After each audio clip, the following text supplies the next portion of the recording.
Welcome to GreenMaha's channel. இன்னைக்கான video என்னன்னா ஒரு சூப்பரான சைட் டிஷ் ரெசிபி பார்க்க போறோம். இது ரொம்ப சூப்பராகவும் இருக்கும், அதே சமயத்தில் குயிக்காகவும் செய்யலாம். வாங்க டிலே பண்ணாம வீடியோக்குள்ள போலாம். முதல்ல ஒரு பேன்ல 1 டேபிள் ஸ்பூன் அளவுக்கு தனியா சேர்த்துக்கிறேன். கூடவே 1 டீஸ்பூன் அளவுக்கு சீரகம் சேர்த்துக்கிறேன். இது கூட 1/4 டீஸ்பூன் அளவுக்கு வெந்தயம் சேர்த்து நல்லா ஃப்ரை பண்ணிக்கிறேன்.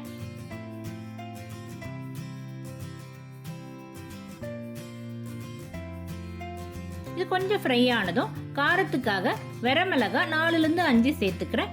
உங்க காரம் எப்படியோ அதுக்கேற்ற மாதிரி நீங்க கூடவோ குறைக்கவோ செஞ்சுக்கலாம். பாருங்க நல்லா ஃப்ரை ஆயிடுச்சு. இது ஒரு பிளேட்ல மாத்தி ஆறட்டும், அப்படியே வச்சிடலாம். அதே பேன்லயே 2 டேபிள் ஸ்பூன் அளவுக்கு எண்ணெய் விட்டுக்கிறேன். ஃப்ரெஷ்ஷா கட் பண்ண தக்காளி 4லிருந்து 5 சேர்த்துக்கிறேன். இது நாட்டு தக்காளி தான். இதை சேர்த்து ஒரு வதக்கிக்கிறேன். கூடவே 3 பச்சை மிளகா கீரி சேர்த்துக்கிறேன். நம்ம ஆல்ரெடி வரமிளகாவும் சேர்த்துருக்கோம், அதனால காரம் எப்படின்னு பார்த்து சேர்த்துக்கோங்க. இது கூட ஒரு சின்ன துண்டு இஞ்சி கட் பண்ணி சேர்த்துக்கிறேன். ஒரு 4 பல்லு பூண்டு சேர்த்துக்கிறேன்.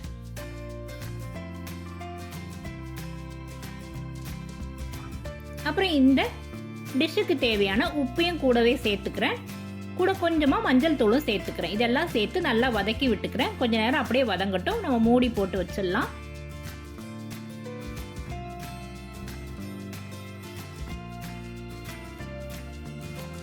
இப்ப பாருங்க நல்லா தக்காளி மேஷ் ஆகிருக்கு.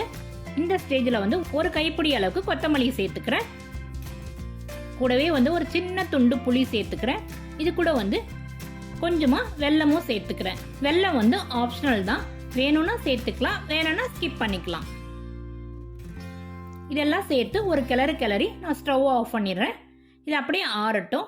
ஆறின பிறகு ஒரு மிக்சர் ஜாரில் நம்ம ஆல்ரெடி ஃப்ரை பண்ணி வச்சிருந்தீங்களா ட்ரையா தனியா அதெல்லாம் ஃபர்ஸ்ட் போட்டு ஒரு பல்ஸ் ஓட்டிக்கிறேன்.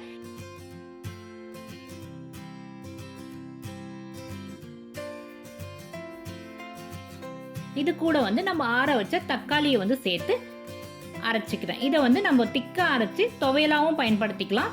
நான் இன்னைக்கு சட்னி தான் பண்ண போறேன். கொஞ்சம் லைட்டா தண்ணி விட்டு நான் அரைச்சிக்கிறேன். இதுக்கு தாளிப்பு தேவைன்னா சேர்த்துக்கலாம். கண்டிப்பா தாளிப்பு போடணும்னு அவசியம் இல்லை. தாளிக்காமலே சாப்பிட்டா நல்லா தான் இருக்கும்.